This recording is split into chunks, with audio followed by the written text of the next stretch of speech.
नमस्कार।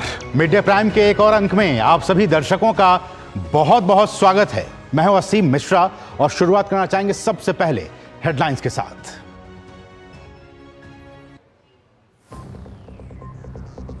लोकसभा में राष्ट्रपति का अभिभाषण पर धन्यवाद प्रस्ताव पर चर्चा। प्रधानमंत्री आज शाम 4 बजे देंगे बहस का जवाब। चर्चा में उठाए गए मुद्दों पर रखेंगे सरकार का पक्ष।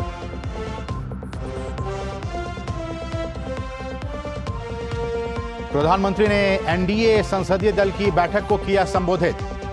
सांसदों को अच्छे आचरण की दी सलाह। कहा सदैव सर्वोपरि रहनी चाहिए देश सेवा की भावना। हिंदुओं पर आपत्तिजनक बयान देकर बुरे फंसे राहुल गांधी। संसदीय रिकॉर्ड से हटाए गए संबोधन के कई विवादित अंश। धर्म गुरुओं ने भी राहुल गांधी से की माफी की मांग। संसद में गूंजा पश्चिम बंगाल में बिगड़ती कानून व्यवस्था का मुद्दा।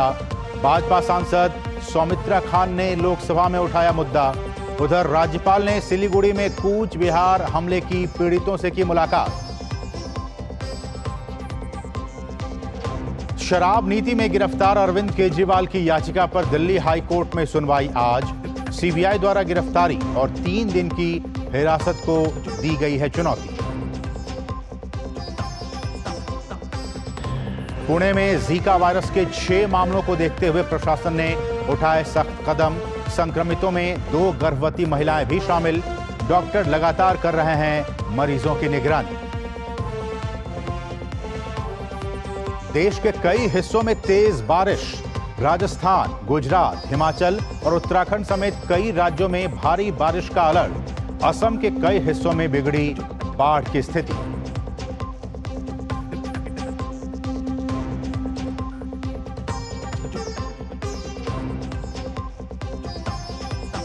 और सबसे पहले खबर पार्लियामेंट से। जी हां, संसद के दोनों सदनों में राष्ट्रपति के अभिभाषण प्रस्ताव पर आज भी इस वक्त चर्चा हो रही है, चर्चा चल रही है। प्रधानमंत्री मोदी आज लोकसभा में शाम 4 बजे चर्चा का जवाब देंगे और उससे पहले आज सदन में एक बार फिर केंद्रीय एजेंसियों के दुरुपयोग, नीट और अग्निपथ जैसे मुद्दों को लेकर विपक्ष ने सरकार को घेरा। इस दौरान दोनों सदनों में जमकर हंगामा भी हुआ। लोकसभा में राष्ट्रपति के अभिभाषण के लिए धन्यवाद प्रस्ताव पर बोलते हुए यूपी के पूर्व सीएम और समाजवादी पार्टी के सांसद अखिलेश यादव ने कहा कि इस चुनाव में इंडी गठबंधन की नैतिक जीत हुई है। लोकसभा में कल 16 घंटे तो राज्यसभा में 21 घंटे राष्ट्रपति के अभिभाषण पर चर्चा के लिए समय रखा गया है। इसकी नैतिक जीत हुई है। ये पीडीए इंडिया की सकारात्मक राजनीति, पॉलिटिक्स जो पॉजिटिव है, पॉजिटिव पॉलिटिक्स की जीत हुई है। ये इंडिया पीडीए की सोशल जस्टिस मुहिम की विक्ट्री है। और संसद भवन परिसर में एनडीए की संसदीय दल की आज बैठक हुई और इस बैठक में प्रधानमंत्री नरेंद्र मोदी, बीजेपी अध्यक्ष जेपी नड्डा, गृह मंत्री अमित शाह, रक्षा मंत्री राजनाथ सिंह समेत पार्टी के अनेक वरिष्ठ नेताओं ने हिस्सा लिया। इसके साथ ही बीजेपी के सहयोगी दलों के सांसदों ने भी बैठक में शिरकत की। बैठक के बाद संसदीय कार्य मंत्री किरेन रिजिजू ने कहा कि प्रधानमंत्री ने पहली बार चुनकर आए सांसदों को अच्छे संसदीय आचरण को अपनाने का मंत्र दिया।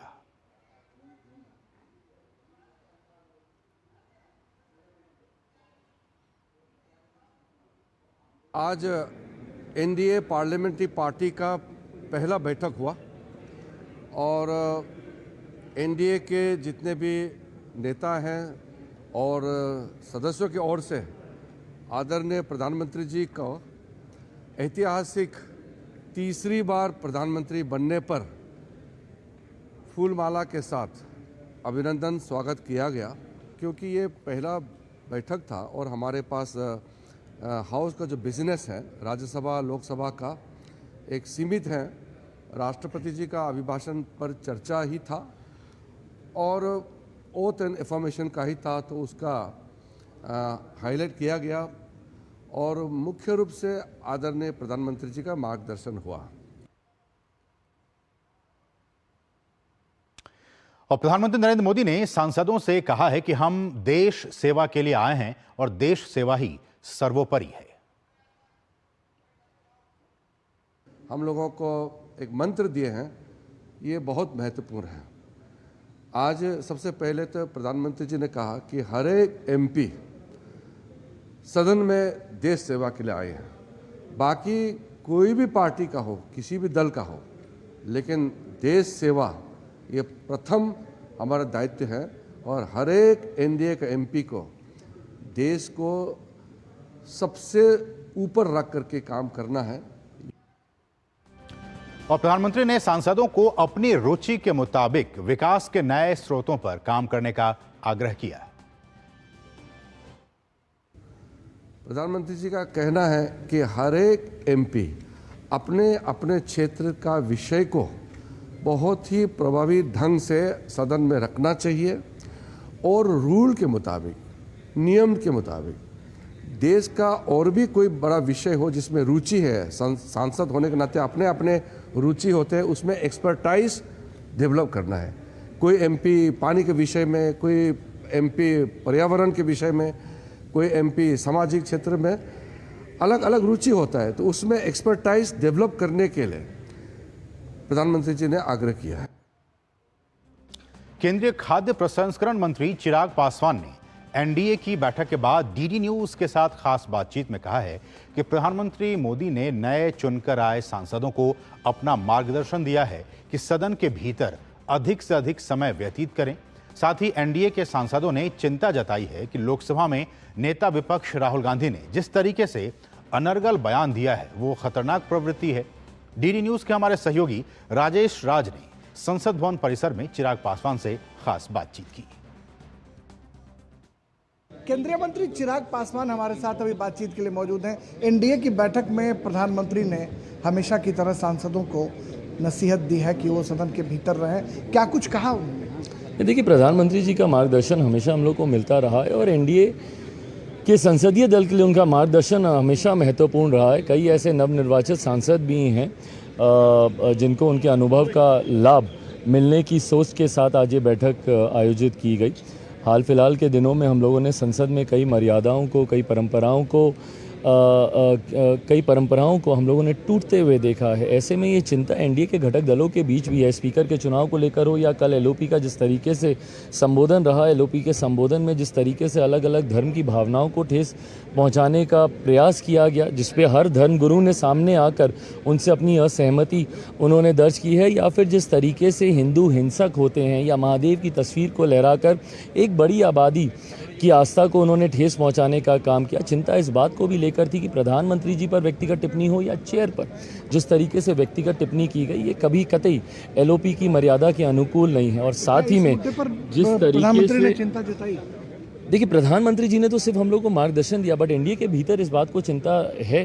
कल जिस तरीके से तथ्यात्मक गलत जानकारियां सदन के पटल पर एलओपी के द्वारा रखी गई, कई विषयों को उसमें से एक्सपंज भी किया गया, पर मुझे लगता है उनके भाषण का मेजॉरिटी ऑफ द हिस्सा एक्सपंज करने की ज़रूरत है, क्योंकि कई जगह उन्होंने गलत परंपरा की नींव रखने का उन्होंने प्रयास किया।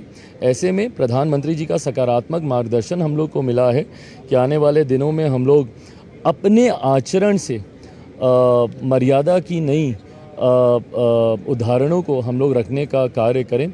ये मार्गदर्शन प्रधानमंत्री जी से आज हम लोग को मिला। बहुत शुक्रिया चिराग पासवान जो केंद्रीय मंत्री हैं और लोक जनशक्ति पार्टी रामविलास के राष्ट्रीय अध्यक्ष हैं।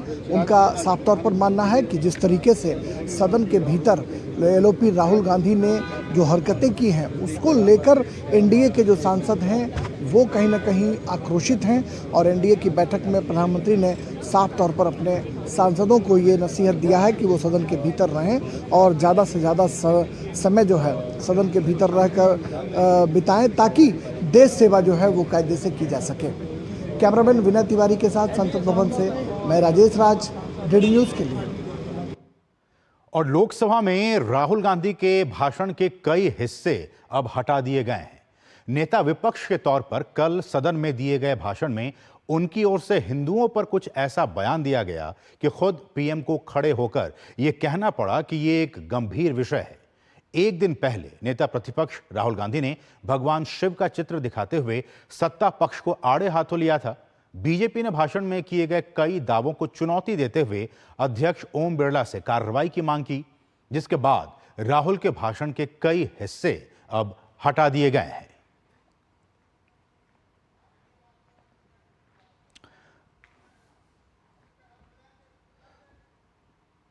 तो ये कुछ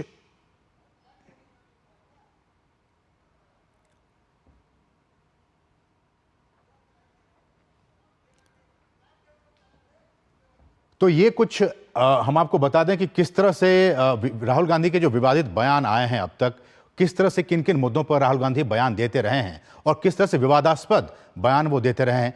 कुछ हम आपको झलकियां वो दिखाते हैं उन बयानों की। ये देखिए, कुछ दिनों पहले उन्होंने ये कहा कि हिंदू धर्म में एक शब्द है शक्ति, हम उस शक्ति के खिलाफ लड़ रहे हैं। जी हां, उस शक्ति के खिलाफ। यह भी एक विवादास्पद बयान कि हिंदू धर्म में एक शक्ति है और हम उस शक्ति के खिलाफ लड़ रहे हैं। राहुल गांधी ने इस तरह का विवादास्पद बयान दिया था।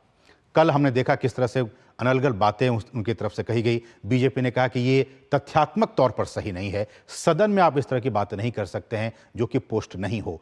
और इसलिए हम आपको ये बताने की कोशिश कर रहे हैं कि बीते दिनों में भी राहुल गांधी ने इस तरह के अनर्गल बयान दिए हैं जिसका कोई सिर पैर नहीं है। आगे बढ़ते हैं।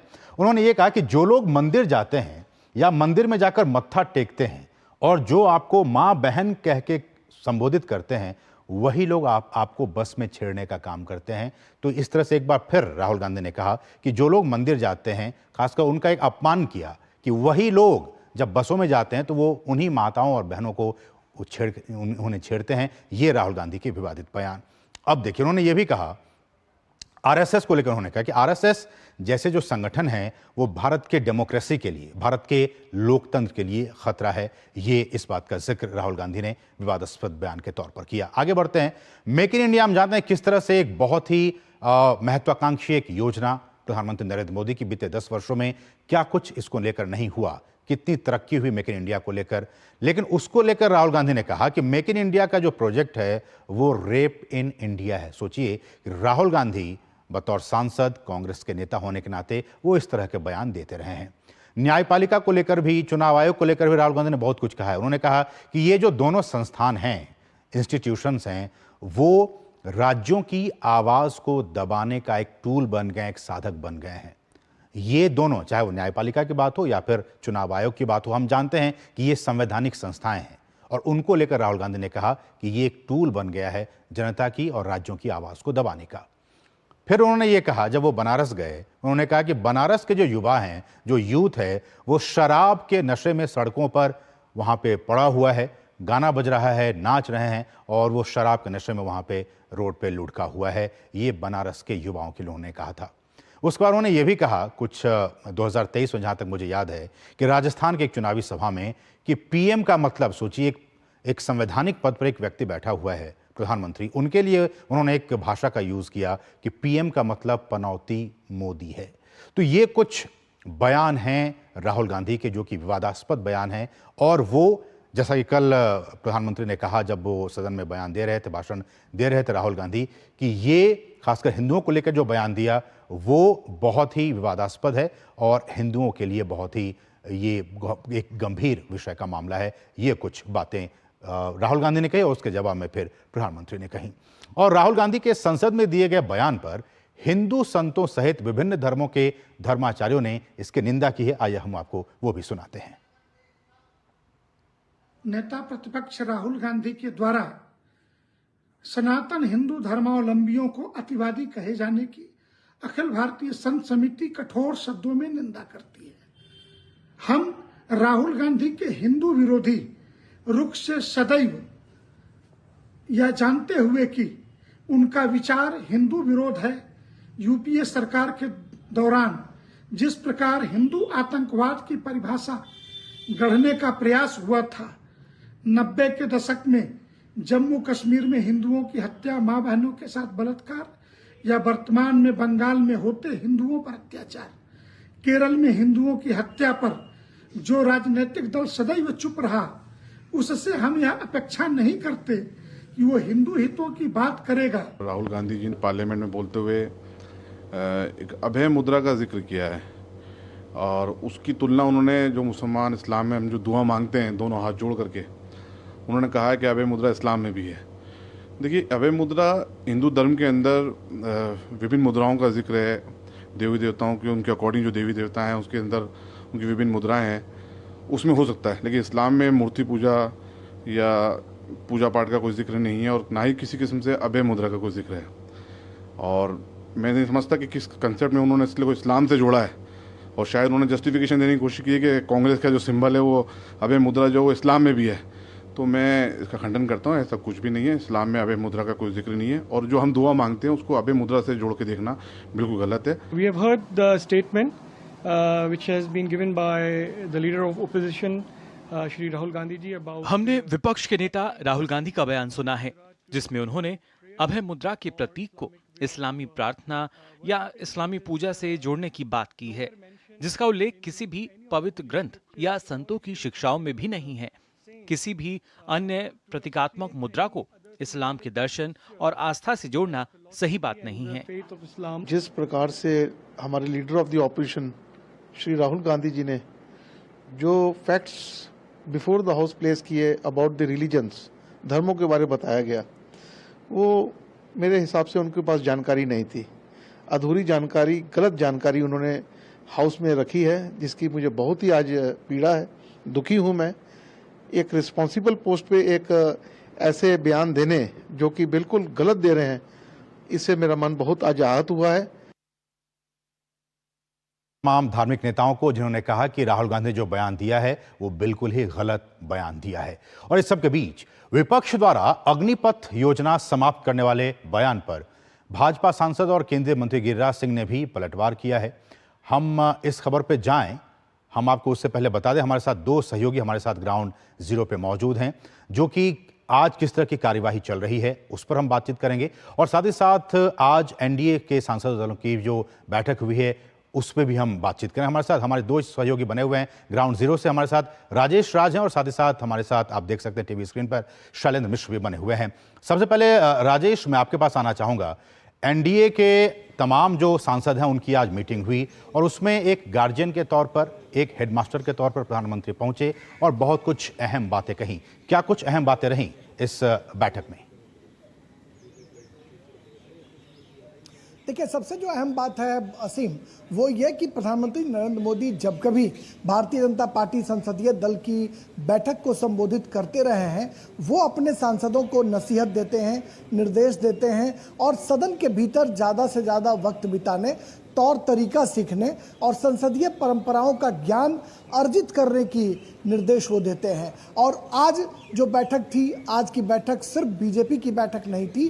तकरीबन 10 साल से मैं भारतीय जनता पार्टी संसदीय दल की बैठक लगातार संसद के भीतर कवर कर रहा हूं। हर एक मंगलवार को सुबह 9:30 बजे यह बैठक आयोजित करने की परंपरा रही है, लेकिन बीजेपी की बैठक एनडीए की बैठक में तब्दील हो गई और ये पहला मर्तबा है जब एनडीए के सांसदों को प्रधानमंत्री नरेंद्र मोदी ने संबोधित किया और तमाम सांसदों को अधिक से अधिक संसद के भीतर रहकर तौर तरीका सीखने, संसदीय परंपराओं का ज्ञान सीखने की उन्होंने नसीहत दी और कहा कि अपने अपने संसदीय क्षेत्रों में कुछ ऐसा इनोवेशन का काम करें जो दूसरे संसदीय क्षेत्रों के लिए या देश भर के लोगों के लिए वो नज़ीर साबित हो। जब हमने लोक जनशक्ति पार्टी रामविलास के राष्ट्रीय अध्यक्ष चिराग पासवान से जानने की कोशिश की, क्योंकि चिराग पासवान की तारीफ प्रधानमंत्री पहले भी करते रहे हैं, बीजेपी सांसदों से वो कहते रहे हैं कि घटक दल के सांसद हैं चिराग, वो होमवर्क करके आते हैं हाउस में, चिराग से कुछ सीखो। तो कहीं ना कहीं चिराग की भी आज उन्होंने तारीफ की है और चिराग ने कहा कि राहुल गांधी ने जिस तरीके से कल सदन के भीतर जो हरकतें की हैं उसको लेकर सांसद जो हैं वो बहुत आंदोलित थे। हालांकि प्रधानमंत्री ने उस पर कोई बहुत टीका टिप्पणी नहीं की, लेकिन सांसदों के मन में कहीं ना कहीं इस बात को लेकर बहुत रोष है कि राहुल गांधी ने कई तरह के असंसदीय शब्दों का प्रयोग किया है, जिसको कहीं ना कहीं सांसद अपने शब्दों से काउंटर जो है वो आने वाले समय में कर सकते हैं। तो जो एनडीए संसदीय दल की बैठक हुई है, उस बैठक में प्रधानमंत्री नरेंद्र मोदी का जोरदार तरीके से उनकी अभिनंदन और उनका स्वागत भी किया गया है कि तीसरी मर्तबा लगातार वो देश की सत्ता पर काबिज हुए हैं। इसके लिए उनका अभिनंदन भी किया गया और जो सांसदों के मन में राहुल गांधी को लेकर असंतोष का भाव जगा है उसको भी काउंटर करने के लिए सांसद पूरी तैयारी दमखम के साथ नजर आ रहे हैं। और कांग्रेस के जो लोग हैं असीम, कांग्रेस के लोगों के मन में कोई ये गिल्टी फील जैसी स्थिति दिखाई नहीं पड़ रही है। वो एक अलग ही तर्क गढ़ रहे हैं कि सिर्फ उन्होंने बीजेपी के लोगों को जो है वो कहा कि आप हिंदू नहीं हैं, लेकिन अन्य लोगों को नहीं कहा। तो इस तरीके से जहां कांग्रेस के लोग अपने को जस्टिफाई करने में लगे हैं राहुल गांधी को, वहीं पर एनडीए के सांसदों के मन में कहीं ना कहीं एक रोष का भाव साफ तौर पर दिखाई पड़ रहा है। राजेश, एक और बात प्रधानमंत्री ने कही कि आप जिस भी क्षेत्र में आप एक्सपर्टीज चाहते हैं, जिस भी क्षेत्र में आप अपने आप को प्रूफ करना चाहते हैं, अपनी बातों को रखना चाहते हैं, उसके बारे में खूब अध्ययन करें और फिर सदन में आप अपनी बात रखें, तो वो ज़्यादा अच्छा होगा बाकी मेंबर्स के लिए भी। देखिए, निश्चित तौर पर प्रधानमंत्री नरेंद्र मोदी की ये कोशिश रहती है कि जब 2014 से ही मैंने देखा है कि जब संसदीय दल के नेता वो चुने गए सेंट्रल हॉल में और उस समय उन्होंने कहा था कि हमारी सरकार गरीबों के लिए समर्पित सरकार होगी। उस वक्त से जब पहला सत्र का संबोधन राष्ट्रपति ने किया था, उसके बाद जब भी कभी बैठक हुई सदन के बाहर या सदन के भीतर, प्रधानमंत्री अपने नए सांसदों को आचरण, जो संसदीय परंपरा के अनुकूल जो आचरण है वह करने की नसीहत वो देते रहे हैं कि सदन के भीतर जब तक हम अधिक से अधिक देर तक बैठेंगे नहीं तो संसदीय परंपराओं का ज्ञान अर्जित नहीं होगा कि कॉलिंग अटेंशन क्या होता है, ध्यानाकर्षण प्रस्ताव क्या होता है, क्वेश्चन कैसे पूछा जाता है, कैसे सप्लीमेंट्री पूछे जाते हैं। यह तब संभव हो सकता है जब हम उसका अध्ययन अध्यापन करेंगे। तो संसदीय परंपराओं का ज्ञान अर्जित करने और भारतीय लोकतंत्र की जो विशालता है असीम, उस लोकतंत्र की विशालता को सीखने, समझने और परखने के लिए प्रधानमंत्री नरेंद्र मोदी हमेशा शिक्षक की भूमिका में नजर आते हैं और सामने होते हैं उनके युवा सांसद जिन्हें वो नसीहत देते हैं, निर्देश देते हैं और एक शिक्षक के तौर पर उन्हें पढ़ाने का भी काम करते हैं कि खूब पढ़िए, खूब सदन के भीतर बोलिए और अच्छा आचरण करके अपनी पार्टी, अपने प्रांत का नाम जो है वो ऊंचा भी कीजिए। तो प्रधानमंत्री नरेंद्र मोदी की जो कोशिश रही है पहले से कि सदन के भीतर अच्छा आचरण करने की जो नसीहत देते रहे हैं, उसका असर अब जो है वो साफ तौर पर दिखाई पड़ रहा है उन सांसदों पर जो पहली बार चुनकर आए। बिल्कुल शैलेंद्र, अब आपका रुख करेंगे। कल भी हमने देखा बहस की शुरुआत हुई, एलओपी ने बहुत सारी बातें कहीं, बहुत सारे ऐसे बातें कहीं जो फैक्टलेस है, ट्रुथलेस है, लेकिन आज शाम को प्रधानमंत्री इसका जवाब देने वाले हैं। शाम 4 बजे का वक्त दिया गया। क्या कुछ आज एक्टिविटीज हो रही हैं अगर मैं संसद की बात करूं तो?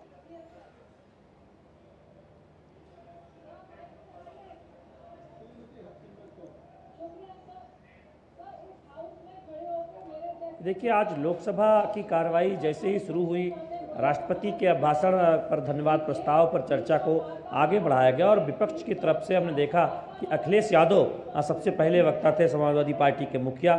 उन्होंने अपनी बात रखी, बिंदुवार सरकार को घेरने की कोशिश की, केंद्र सरकार पर निशाना साधा। सरकार की तरफ से, सत्ता पक्ष की तरफ से कई सांसदों ने अपनी बात रखी है। दिलीप सैकिया जो असम से आते हैं, बीजेपी के सांसद हैं, वो अपनी बात रख रहे हैं। इससे पहले हमने देखा कि सौमित्र खान पश्चिम बंगाल से बीजेपी सांसद हैं, उन्होंने ममता बनर्जी सरकार पर निशाना साधा। चुनाव के बाद जो हिंसा हुई है, बीजेपी कार्यकर्ताओं की जो वहाँ पर हत्या हुई है, उस पर निशाना साधा ममता बनर्जी सरकार पर। तो सत्ता पक्ष से तमाम सांसद बोल रहे हैं, विपक्ष से कल्याण बनर्जी टीएमसी से बोले, केसी वेणुगोपाल कांग्रेस पार्टी से बोले। सत्ता और विपक्ष के तमाम सांसद अपनी चर्चा में हिस्सा ले रहे हैं, अपनी बात रख रहे हैं। राज्यसभा में भी हम देख रहे हैं कि इसी तरह से चर्चा आगे बढ़ रही है। 4 बजे सभी को इंतजार है जब प्रधानमंत्री नरेंद्र मोदी इस चर्चा का जवाब देंगे। बिंदुवार वो सरकार की उपलब्धियों का खाका सामने रख सकते हैं। 2 बातें मैं कहना चाहूँगा। पहली बात तो यह है कि नेता विपक्ष के तौर पर राहुल गांधी ने जो कल कुछ कहा था, उससे बहुत कुछ उसका जो एक जिन बिंदुओं पर आपत्ति थी, जिन शब्दों पर आपत्ति थी, जो संसदीय परंपरा के गरिमा के अनुकूल नहीं थे, उनमें से तमाम शब्दों को हटा दिया गया है। और हमने देखा है कि इसकी इस बात का संज्ञान लेने का अनुरोध सत्ता पक्ष की तरफ से भी किया गया था और लोकसभा अध्यक्ष ने कहा था कि वो देखेंगे कि कौन से शब्द संसदीय परंपरा के अनुकूल नहीं है। तो ऐसे में राहुल गांधी के आपने पुराने कई बयान सुनाए जो किसी जनसभा में या किसी पत्रकार वार्ता में या कहीं संसद के बाहर दिए गए थे। ये समझना होगा नेता विपक्ष को कि संसद के बाहर किसी जनसभा सभा में या पार्टी कार्यकर्ता के सम्मेलन में या किसी मीडिया से बातचीत करते हुए बाइट देना या बातें करना अलग बात है, नेता विपक्ष के तौर पर संसद में बोलना अलग बात है। उसमें तथ्य सही होने चाहिए, उसमें असंसदीय शब्दों का इस्तेमाल नहीं होना चाहिए। और राहुल गांधी के इसी बर्ताव को लेकर सत्ता पक्ष उन पर निशाने साध रहा है। जी। नेता विपक्ष पद की जो गंभीरता है राहुल गांधी उसको समझ नहीं रहे। कम से कम पहले भाषण से उनके नेता विपक्ष के तौर पर ऐसा लगता नहीं। लेकिन शैलेंद्र, मेरा सवाल यह भी है कि जब प्रधानमंत्री कहते हैं नए सांसदों को कि आप जाइए, आप सदन में बैठिए, आप वहां सीखिए, लेकिन वही नए सांसद जब अपने सीनियर्स को देखते हैं कि वो इस तरह की असंसदीय भाषाओं का आचरण का वो इस्तेमाल करते हैं, ऐसे में वो क्या सीखेंगे नए सांसद?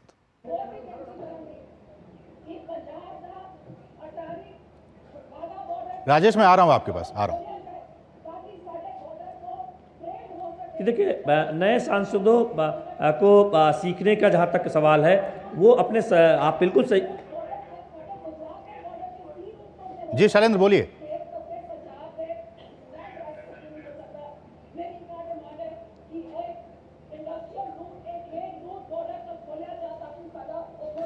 मैं ये कह रहा था कि देखिए, निश्चित तौर पर वरिष्ठ सांसदों से सीखने की कोशिश तमाम युवा सांसद करते हैं और प्रधानमंत्री ने आज एनडीए के संसदीय दल की बैठक में इसका जिक्र भी किया। देखिए, कई बार कुछ ना बोलकर भी बहुत कुछ बोल दिया जाता है और कई बार बोलकर भी बहुत सारे इशारे कर दिए जाते हैं। भले ही बैठक में राहुल गांधी के कल के बयान को लेकर प्रधानमंत्री ने कोई सीधी टिप्पणी नहीं की हो, लेकिन एनडीए के सांसदों को खास तौर पर पहली बार आए चुनकर सांसदों को ये कहना कि संसदीय गरिमा का ख्याल रखें, ज़्यादा से ज़्यादा वक्त मौजूद रहें, ये एक इशारा है कि जो वरिष्ठ सांसद हैं, विपक्ष के जो सांसद हैं, उन्हें भी एक तरह से देखें तो संसदीय गरिमा का ख्याल रखना चाहिए। क्योंकि नए सांसद जो चुनकर आए हैं, हम जानते हैं कि 18वीं लोकसभा में बड़ी संख्या में नए सांसद चुनकर आए हैं, सत्ता में भी विपक्ष में भी, तो उनको सीखना है वरिष्ठ सांसदों से।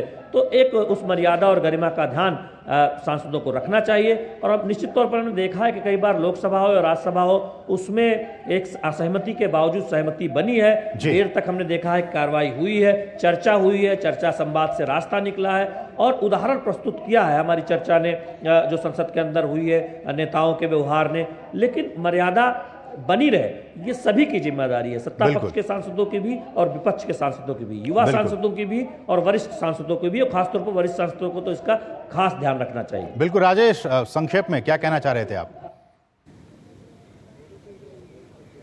देखिए, जब मैंने आज कांग्रेस पार्टी के कई जब सांसदों से हमने पूछा कि क्या राहुल गांधी को ऐसा आचरण करना चाहिए था कि जो नेता विपक्ष के रूप में फैक्चुअल मिस्टेक जो है वो नहीं किया जाना चाहिए, तो कहीं ना कहीं उनकी जो स्थिति थी कि कांग्रेस के जो सांसद थे वो राहुल गांधी को कहीं ना कहीं डिफेम करने के बजाय उनको डिफेंड कर रहे थे। और तर्क ये दिया जा रहा था कि वो अपनी उपलब्धि मान रहे थे कि आधा दर्जन मंत्रियों को उठकर राहुल गांधी को काउंटर करना पड़ रहा है, तो वो राहुल गांधी की पीठ जो है वो थपथपाकर यह जताने की कोशिश कर रहे हैं कि गलतियां चाहे लाख हो जाए, लेकिन हमारे नेता सदन में अगर उलझुल बातें भी कर रहे हैं तो उन्हें मंत्रियों को उठकर जवाब देना पड़ रहा है। तो यह कहीं ना कहीं एक खतरनाक संकेत है कि अगर हम उलझुल बातें भी सदन के भीतर करते हैं तो जो नए चुनकर आने वाले सांसद हैं वो क्या सीखेंगे। प्रधानमंत्री इसी की ओर इशारा कर रहे थे कि नए सांसदों को सीखने समझने की जरूरत है। बिल्कुल बिल्कुल, बहुत बहुत शुक्रिया, बहुत बहुत शुक्रिया राजेश,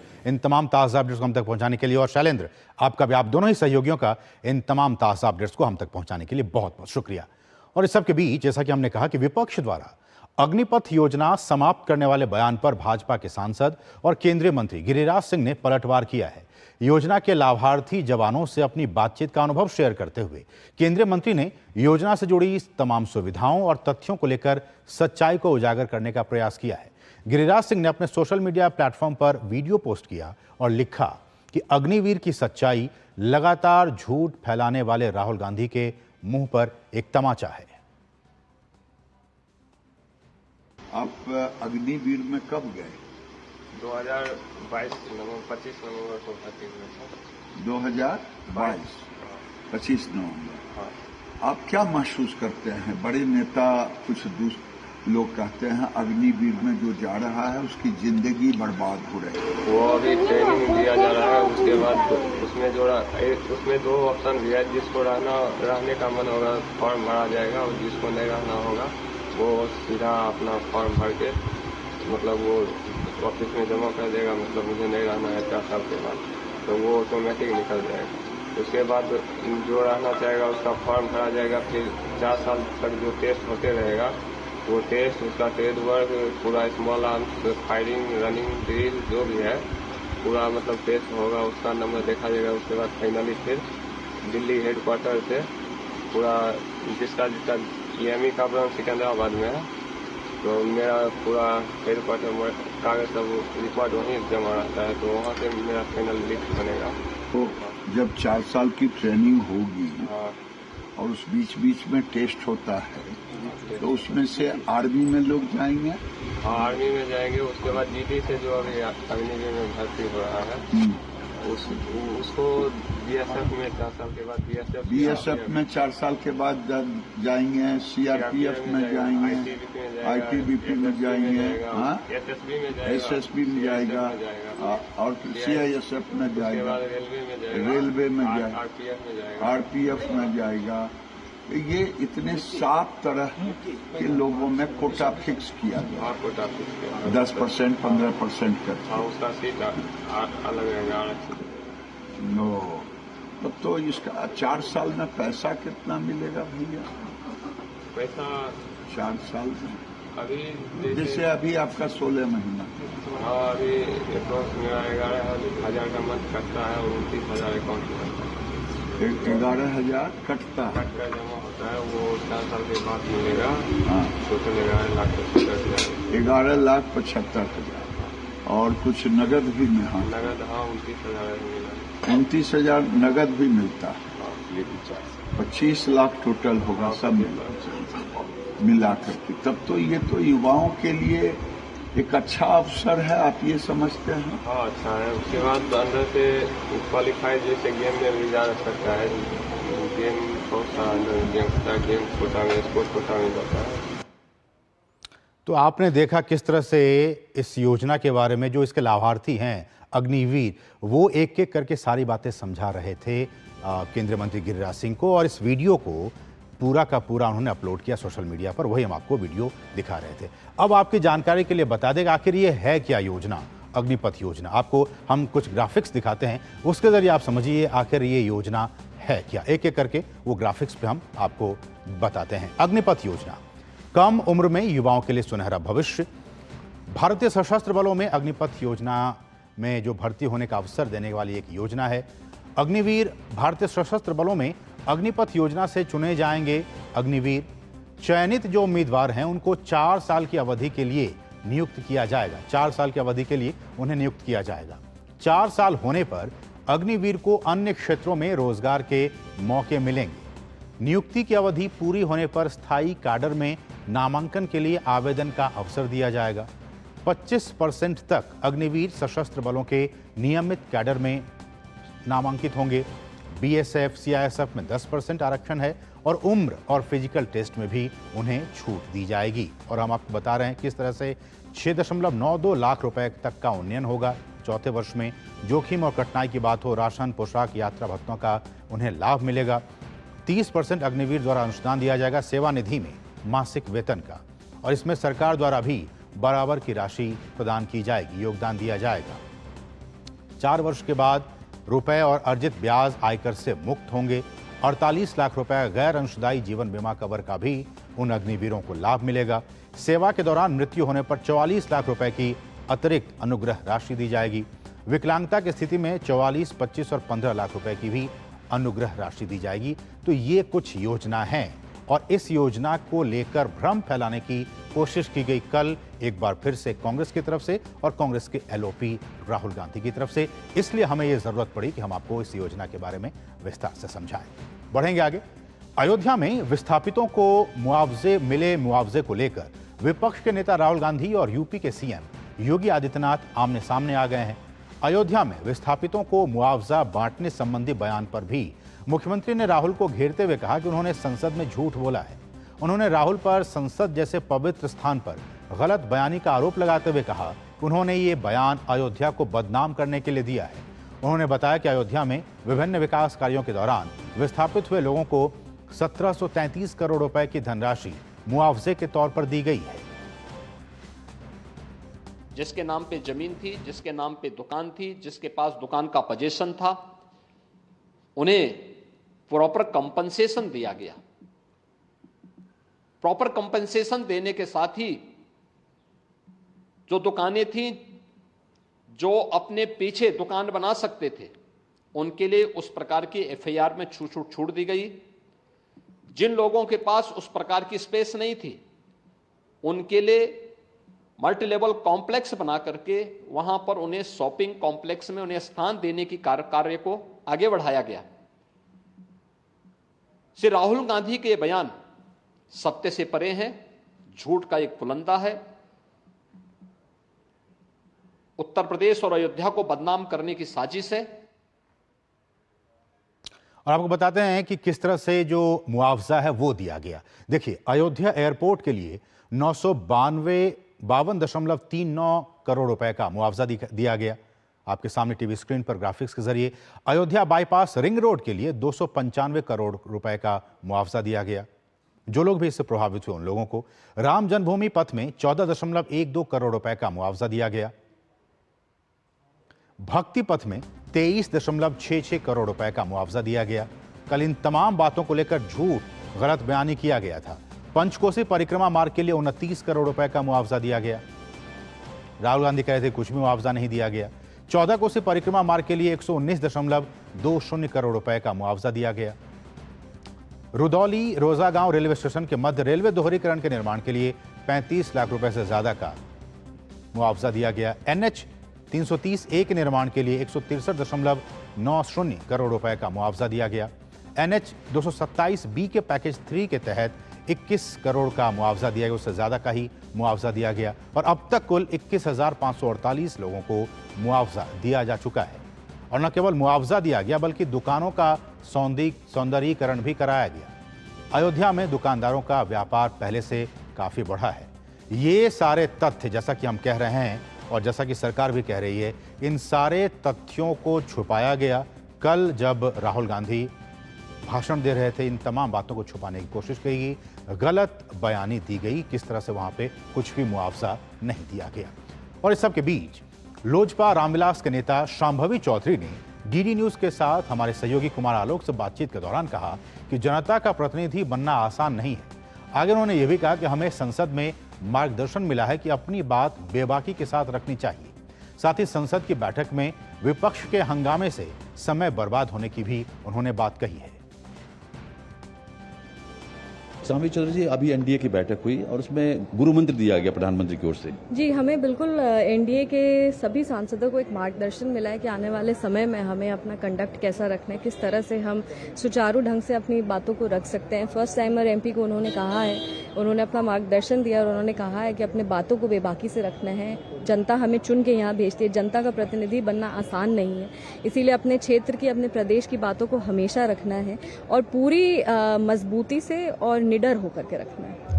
ऐसे पहली बार आप सांसद चुनी गई हैं और इतने दिनों का जो एक्सपीरियंस है आपका, 5 दिनों का, 6 दिनों का, तो आपको लगता है कि संसद जो है प्रोडक्टिव है अभी? देखिए, हम मानते हैं कि हमारा जो धन्यवाद प्रस्ताव था उस पर हमारी अच्छी चर्चा हुई है कि कई सांसद ने अपनी बात को वहाँ पे रखा है, पर जिस तरह से मोशन विपक्ष हल्ला हंगामा करके मोशन को एडजर्न करा देती है, हम ये मानते हैं कि इससे कुछ लाभ नहीं होता, समय सिर्फ बर्बाद होता है। वो इस तरह से प्रोजेक्ट करना चाहती है कि विपक्ष ही सिर्फ जनता की बात को रख रही है और हम यहाँ पे कुछ नहीं कर रहे। तो हम भी तो जनता के प्रतिनिधि और जनता की ही बात रखने आए हैं यहाँ पे। और अगर आप सदन चलने देंगे तब उस पर कोई डिबेट और डिस्कशन होगा ना।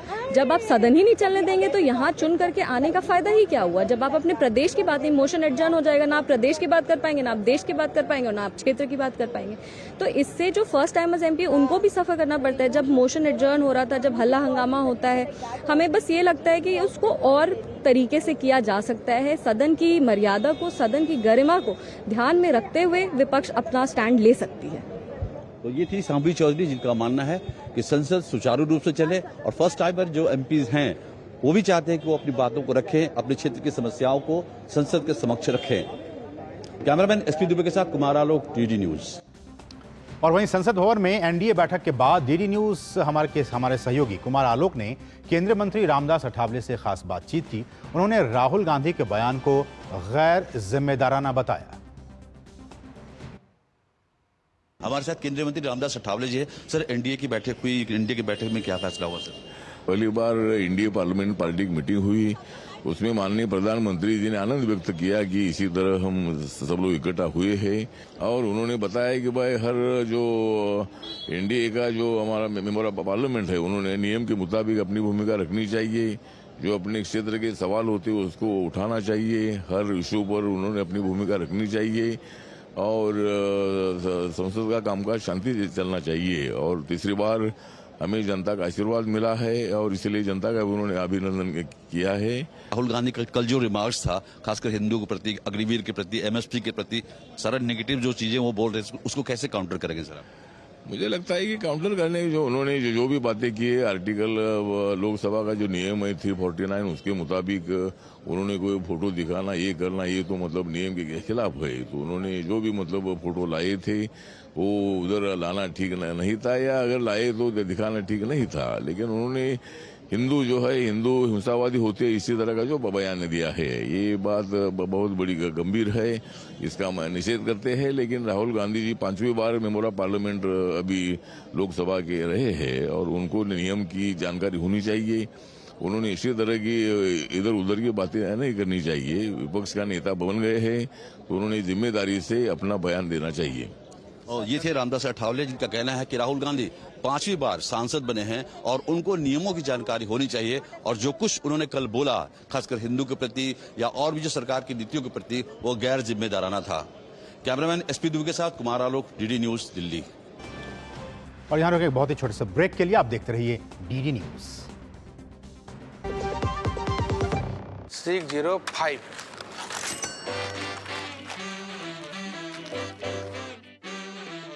बदलो बदलो आदत बदलो।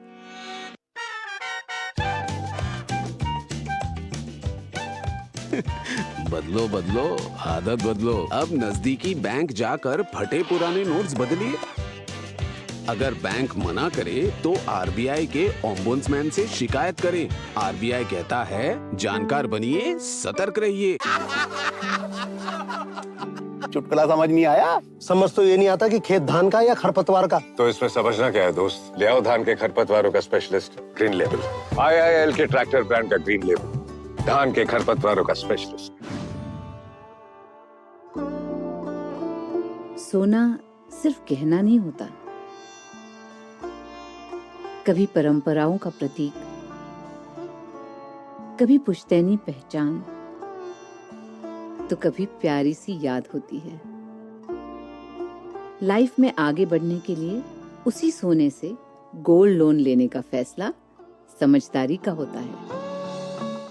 मुथूट फाइनेंस ये बात समझते हैं, इसीलिए वो ईमानदारी, सच्चाई और आपके विश्वास को सबसे बढ़कर मानते हैं। दूसरा कोई करे या ना करे, मुथूट फाइनेंस ने सदियों से इस भरोसे को कायम रखा है और हमेशा रखेंगे। मुथूट फाइनेंस, सदियों का भरोसा हमेशा के लिए। इंडिया का number 1 most trusted financial services brand.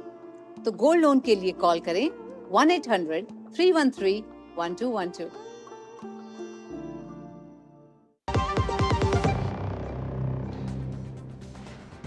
और ब्रेक के बाद आपका फिर से स्वागत है। बढ़ेंगे आगे खबरों में।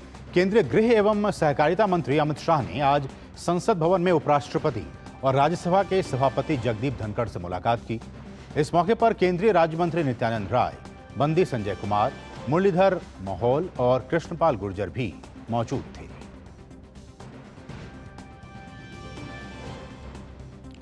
एनडीए के अहम घटक दल राष्ट्रीय लोक मोर्चा के अध्यक्ष उपेंद्र कुशवाहा एनडीए की तरफ से राज्यसभा जाएंगे। उपेंद्र कुशवाहा ने अपने सोशल मीडिया प्लेटफॉर्म एक्स पर पोस्ट करते हुए प्रधानमंत्री, गृह मंत्री, बिहार के मुख्यमंत्री सहित तमाम नेताओं का आभार व्यक्त किया। इसके साथ उन्होंने बिहार की आम जनता और राष्ट्रीय लोक मोर्चा सहित एनडीए के सभी घटक दलों के कर्मठ कार्यकर्ताओं का भी धन्यवाद दिया। कांग्रेस सांसद राहुल गांधी के हिंदुओं पर दिए गए बयान पर जगतगुरु रामानंदाचार्य स्वामी राम दिनेशाचार्य महाराज ने अपनी प्रतिक्रिया दी है। उन्होंने कहा कि राहुल गांधी करोड़ों हिंदुओं की आस्था के साथ खिलवाड़ कर रहे हैं। तो लगता है कि अति उत्साह में राहुल गांधी जी इस समय हैं, जो पार्टी गर्त में चली गई थी और जिसकी सारी संभावनाएं डूब चुकी थी, तो लोगों के साथ जुड़ करके विपक्ष में रहकर भी वो अपने आप को प्रधानमंत्री से कम नहीं समझ रहे हैं। उन्हें ये लगता है कि हमने 400 पार नहीं होने दिया और इसी के लिए वो प्रसन्नता का ढोल बजा रहे हैं और इतने उत्साहित हो गए कि करोड़ों हिंदुओं की आस्था के साथ वो खेल गए। इस बयान के साथ साथ उनकी मानसिकता दर्शाती है कि उनके मन में हिंदुओं के प्रति कितनी नफरत है। और वहीं हनुमानगढ़ी के महंत रामदास ने राहुल गांधी पर अपनी तीखी प्रतिक्रिया दी है। उन्होंने कहा कि वोट की राजनीति हो रही है, इससे देश का नुकसान हो रहा है। नेता प्रतिपक्ष होते हुए उन्हें ऐसे बयान नहीं देना चाहिए। विपक्ष के वरिष्ठ नेता हैं इस समय वो, तो उनको वाणी पे संयम करना चाहिए। देश में अशांति न फैलाएं, इससे अशांति फैलेगी। किसी की भावनाओं को आहत न करें, क्योंकि 140 करोड़ भारतीय हैं, जिसमें 80 करोड़ के लगभग हिंदू हैं। 80 करोड़ हिंदुओं की भावनाओं पर एक कुठाराघात है उनका बयान, क्योंकि ये राष्ट्र के साथ उन्होंने बहुत बड़ा अन्याय किया है, राष्ट्र को गाली दिया है। हिंदुत्व को गाली देना मतलब सनातन को गाली देना, राष्ट्र को गाली देना। तत्काल प्रभाव से इनके ऊपर राष्ट्रद्रोह का मुकदमा हो। और अब खबर पश्चिम बंगाल से है। पश्चिम बंगाल में बिगड़ती कानून व्यवस्था का मुद्दा आज लोकसभा में भी गूंजा। भाजपा के सांसद सौमित्रा खान ने राज्य में हुए चुनाव के बाद हुई हिंसा का मुद्दा उठाया। कार्यकर्ता को मार दिया है इन लोग, 200 का कार्यकर्ता मार दिया है सर। ये कैसे बोलते हैं सर?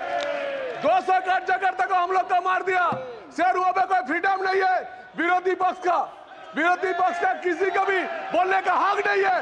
यहाँ पे तो मीटिंग होता है, लेकिन बंगाल में कोई मीटिंग भी नहीं होता है। यहाँ पे तो पीएम दूसरा एमपी को बुलाता है, वहां पे हमको तो बोलने के लिए मौका भी नहीं देगा, क्योंकि सबसे डर है ही। कोई सीएम पश्चिम बंगाल में कोई भी सीएम हम लोग विरोधी पक्ष एमपी एमएलए को कभी मीटिंग में बुलाता नहीं है। अरे लोग बोलती है जो यहाँ पे नहीं बोलते हैं, ये लोग कभी पीएम तो बोलती है, यहाँ पे तो कोई स्टैंडिंग मीटिंग होती है, लेकिन वहां पे कुछ नहीं होती है। और इस सबके बीच पश्चिम बंगाल के राज्यपाल सीवी आनंद बोस ने सिलीगुड़ी में कूच बिहार हमले के पीड़ितों से मुलाकात की। इसके बाद राज्यपाल ने पत्रकारों से बात की और प्रदेश की कानून व्यवस्था पर सवाल खड़े किए।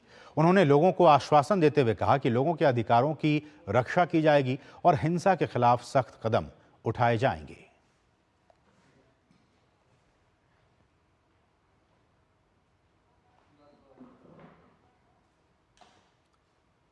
और अब बात बारिश और बाढ़ की।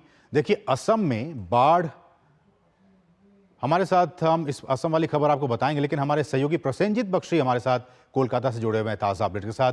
प्रसेनजीत, क्या कुछ ताज़ा अपडेट है और जिसको लेकर कि राज्यपाल पिछले कई दिनों से आप देख रहे हैं कि इंटरवीन करने की कोशिश कर रहे हैं कानून व्यवस्था को लेकर, लेकिन स्थितियां चुनाव के बाद से अभी तक सुधरी नहीं है।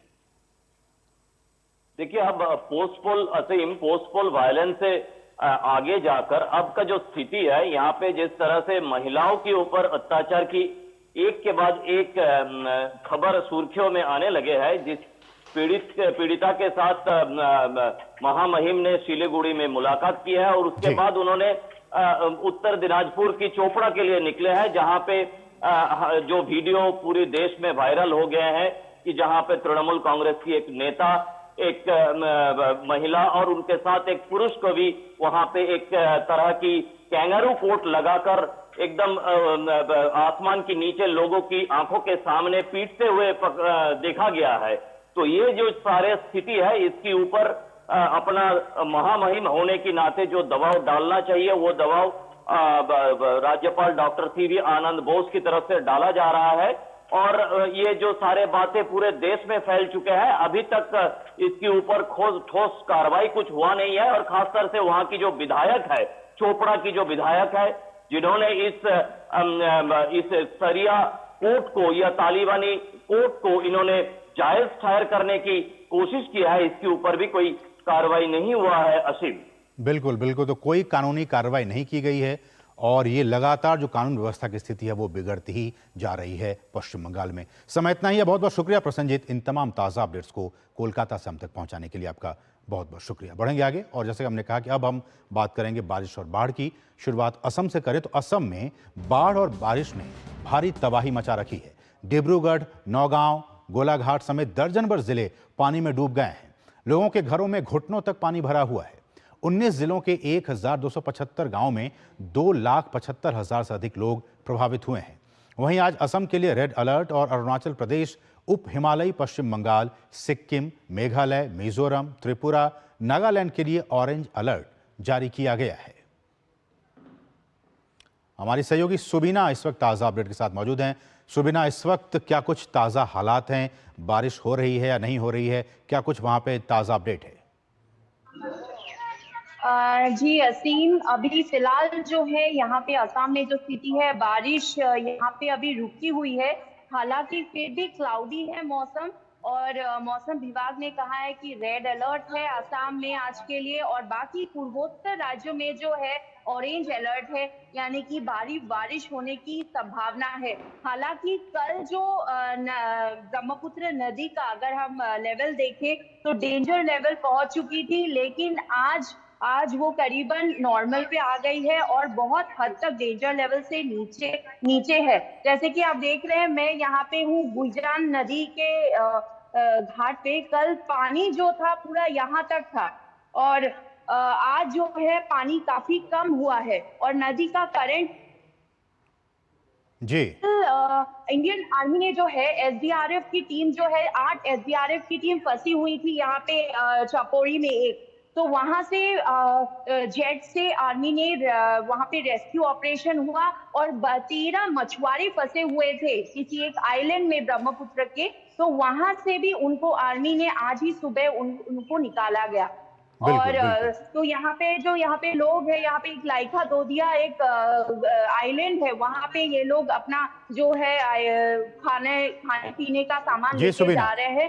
तो जी बिल्कुल। तो कुल मिलाकर ये कह सकते हैं कि भले ही जो वाटर लेवल है नदी में वो कम थोड़ी सी हुई है, लेकिन स्थितियां अभी भी गंभीर है, लोग अभी भी काफ़ी परेशान हैं। बहुत बहुत शुक्रिया सुबीना, इन तमाम ताज़ा अपडेट्स को डिब्रूगढ़ से हम तक पहुंचाने के लिए आपका बहुत बहुत शुक्रिया। तो ये स्थिति आपने देखी आसाम में, और वहाँ पे जो स्थितियाँ हैं कि लगातार वहाँ पे बाढ़ की स्थिति बनी हुई है, लोग काफ़ी परेशान हैं। और जो हालांकि जैसे कि हमारी सुबीना कह रही थी कि जो लेवल है वाटर का लेवल वो कुछ कम हालांकि हुआ है, लेकिन अभी भी लोग काफ़ी उससे परेशान हैं। बढ़ेंगे आगे। भारत रक्षा क्षेत्र में आत्मनिर्भरता की राह पर आगे बढ़ रहा है, और इसी सिलसिले में भारत ने दुनिया का सबसे शक्तिशाली गैर परमाणु विस्फोटक बनाने में कामयाबी हासिल की है। यह विस्फोटक ट्राई नाइट्रोट्रोइलिन यानी कि टीएनटी की तुलना में दोगुने से भी अधिक घातक है। इस विस्फोटक को सेबेक्स 2 नाम दिया गया है। इसका सफल परीक्षण भी कर लिया गया है। नागपुर स्थित सोलर इंडस्ट्रीज की सहायक कंपनी इकोनॉमिक एक्सप्लोसिव्स लिमिटेड ने मेक इन इंडिया के तहत सेबेक्स 2 समेत 3 नए विस्फोटक फॉर्मुलेशन विकसित किए हैं। सोलर इंडस्ट्रीज के अधिकारियों ने कहा है कि ईईएल ने 3 नए विस्फोटक फॉर्मुलेशन विकसित किए हैं, जो कि मारक क्षमता में वृद्धि के साथ सशस्त्र बलों के लिए गेम चेंजर साबित हो सकते हैं।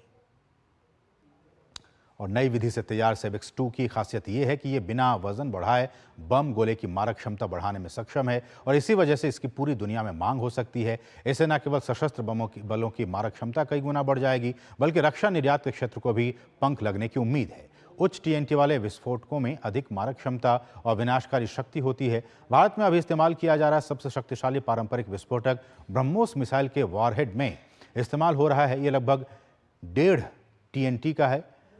डेटेक्स, टारपेक्स जैसे पारंपरिक विस्फोटक जिनका उपयोग दुनिया भर में पारंपरिक वॉरहेड्स, हवाई बमों और कई अन्य गोला बारूद में किया जाता है, उनकी टीएनटी तुल्यता 1.25 से 1.30 होती है। ईईएल एक अन्य वेरिएंट पर भी काम कर रहा है, जिसमें विस्फोटक शक्ति टीएनटी से 2.3 गुना अधिक होगी।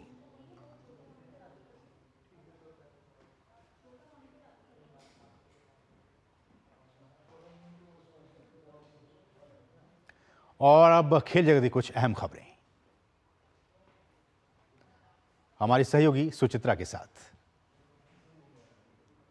सुचित्रा, क्या कुछ अहम खबरें आज स्पोर्ट्स में? शुक्रिया असीम। शुरुआत करते हैं कुश्ती से जुड़ी हुई एक अच्छी खबर के साथ। अंडर 23 एशियाई कुश्ती चैंपियनशिप में भारतीय पहलवानों का शानदार प्रदर्शन देखने को मिला। भारतीय पहलवानों ने इस प्रतियोगिता में 4 स्वर्ण, 2 रजत और 2 कांस्य पदक के साथ कुल 8 पदक जीतकर शीर्ष पर रहते हुए अपने अभियान को समाप्त किया।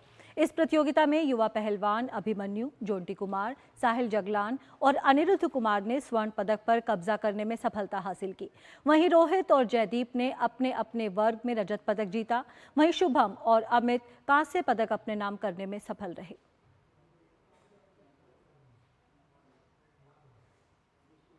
बात करते हैं फुटबॉल की। पुर्तगाल ने यूरो कप के क्वार्टर फाइनल में प्रवेश कर लिया है। सोमवार को खेले गए रोमांचक मुकाबले में पुर्तगाल ने पेनल्टी शूटआउट में स्लोवेनिया पर जीत के साथ अंतिम 8 में प्रवेश किया। इस मुकाबले में दोनों टीमों के बीच कड़ी टक्कर देखने को मिली। निर्धारित समय तक कोई भी टीम गोल नहीं कर सकी। इसके बाद पेनल्टी शूटआउट में गए मैच को पुर्तगाल ने 3-0 के अंतर से अपने नाम कर लिया। यूरो कप में ही खेले गए एक अन्य मैच में फ्रांस ने बेल्जियम पर जीत के साथ क्वार्टर फाइनल में जगह पक्की कर ली। इस मुकाबले में दोनों टीमों के बीच रोमांचक टक्कर देखने को मिली।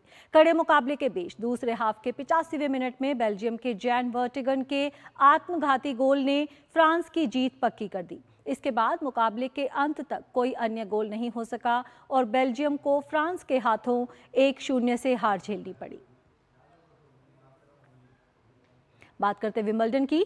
मौजूदा चैंपियन कार्लोस अल्कराज ने साल के तीसरे ग्रैंड स्लैम विंबलडन में जीत के साथ अपने अभियान का आगाज किया। अल्कराज ने पहले दौर में मार्क लाजल को सीधे सेट्स में हराया। वहीं इटली के यानिक सिनर ने भी विंबलडन में पहले दौर की बाधा पार करने में सफलता हासिल की। शुरुआती मैच में सिनर ने जर्मनी के खिलाड़ी को हराया। पुरुष एकल वर्ग में खेले गए एक अन्य मैच में 5वीं वरीयता प्राप्त डेनिल मेदवेदेव ने अलेक्जेंडर कोवासिच को हराकर अगले दौर में जगह बनाई। पहले दौर में खेले गए एक अन्य मैच में 8वीं वरीयता प्राप्त कैस्पर रूड ने एलेक्स बोल्ट को हराया। भारत के सुमित नागल को विंबलडन के पहले ही दौर में हार झेलनी पड़ी। प्रतियोगिता के पहले दौर में सुमित नागल को सर्बिया के मियोमिर ने 6-2, 3-6, 6-3, 6-4 के अंतर से हराकर अगले दौर में प्रवेश किया। विंबलडन के महिला एकल वर्ग में मारिया सक्कारी ने जीत के साथ अपने अभियान की शुरुआत की। सक्कारी ने अपने शुरुआती मुकाबले में मैकार्टनी कैसलर को 6-3, 6-1 से आसानी से शिकस्त दी। फ्रेंच ओपन की उपविजेता रही 7वीं वरीयता प्राप्त जैस्मिन पाओलिनी विंबलडन के पहले दौर की बाधा को पार करने में सफल रहीं। इटली की इस खिलाड़ी ने सारा सोरेब स्टॉर्मो को 7-5, 6-3 से हराया। तीसरी वरीयता प्राप्त अरीना सबालेंका कंधे में चोट के कारण सोमवार को विंबलडन से हट गईं। 2 बार की ऑस्ट्रेलियन ओपन चैंपियन को grass court grand slam tournament के शुरुआती दिन पहले दौर में अमेरिका की एमिना बेक्टास के खिलाफ खेलना था। तो ये थी इस वक्त की खेल से जुड़ी प्रमुख खबरें। वापस चलते हैं असीम के पास। बहुत बहुत शुक्रिया सुचित्रा, इन तमाम खेल अपडेट्स को हमारे दर्शकों तक पहुंचाने। इसके साथ ही मीडिया प्राइम के आज के संग में बस इतना ही। मुझे और हमारी पूरी टीम को दीजिए अनुमति। नमस्कार।